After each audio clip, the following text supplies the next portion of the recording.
हो अब ठुमका लगाओ चल तबला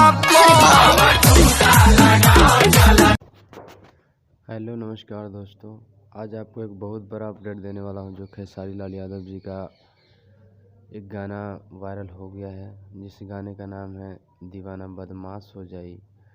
और बहुत ही मस्त सॉन्ग था वो, वायरल हो गया है। खेसारी लाल जी का गाना अभी तक कोई मेन चैनल से रिलीज़ नहीं हुआ है, सब लोकल चैनल से रिलीज़ हो रहा है। बहुत सारे चैनल वाले अपने अपने चैनल पे उठा के डाल रहे हैं, तो ये बहुत गलत हुआ है उनके साथ। ऐसा नहीं करना चाहिए। इतना मेहनत से गाना बनता है और वायरल हो जाता है।